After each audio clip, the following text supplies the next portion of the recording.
اچھا جی کتنا ٹائم ہے افطاری کو؟ کتنا ٹائم؟ 13 minute 10 minute.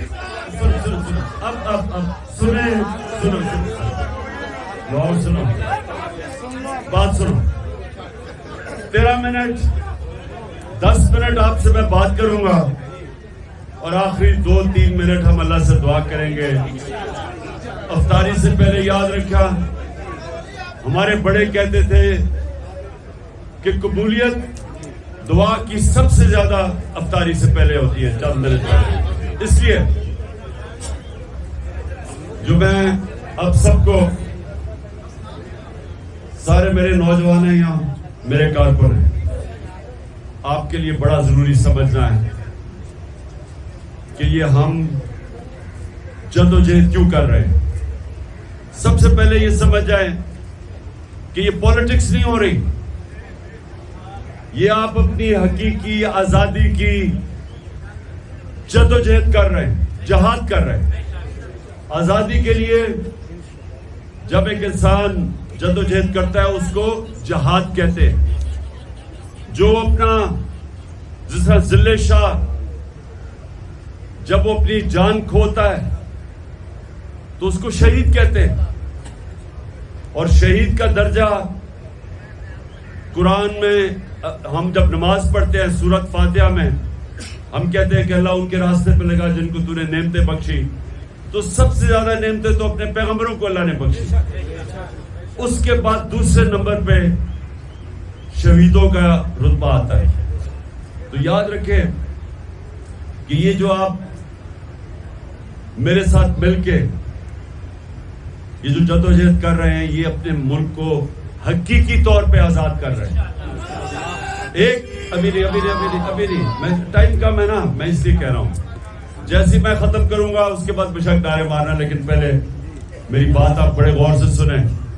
اور نوجوانوں آپ نے خاص طور پہ کیونکہ اللہ نے نا ہم سب کو جب اس نے کہا نا کہ ہم اشرف المخلوقات ہیں, سب سے عظیم مخلوق ہے, تو میں یہ لوگوں کو سمجھاتا ہوں, لوگوں کو پتہ نہیں اس چیز کی سمجھ نہیں آتی کہ جب اللہ نے فرشتوں کو کہا کہ انسان کے سامنے جھکو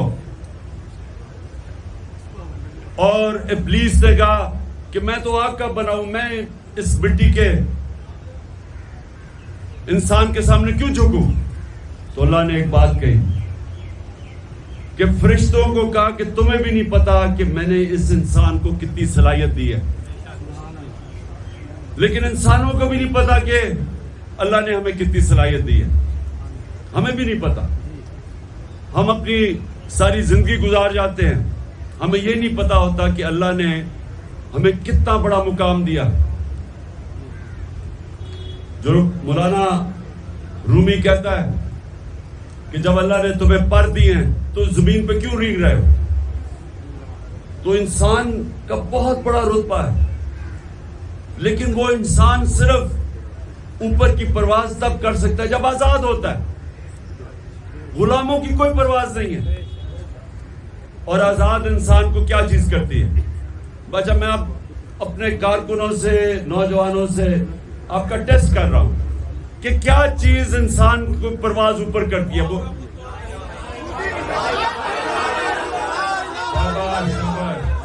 لا الہ الا اللہ, کوئی نہیں ہے خدا سوائے اللہ کے. یعنی کہ ہم کسی کے سامنے نہیں جھکتے سوائے اللہ کے. یہ انسان اپنی آزادی کا دعویٰ کرتا ہے کہ میں آزاد ہوں, اور آزاد کی پرواز ہے اوپر. اور میرے نبی صلی اللہ علیہ وسلم نے مدینہ میں وہ عرب جن کی کوئی حیثیت نہیں تھی, 2 سپر پاورز تھی دونوں طرف, عربوں کی کوئی حیثیت نہیں تھی. انہوں نے چند سالوں میں انہی عربوں نے دنیا کی امامت کی, ورلڈ لیڈرز بن گئے. لا الہ الا اللہ کا میرے نبی نے ان کو دل میں مطلب سمجھا دیا, آزاد کر دیا. ہم جو جنگ لڑ رہے ہیں ہم حقیقی آزادی کی جنگ لڑ رہے ہیں کیونکہ ہم آزاد نہیں ہیں. ہر جگہ لوگ غلامی میں جکڑے ہوئے ہیں.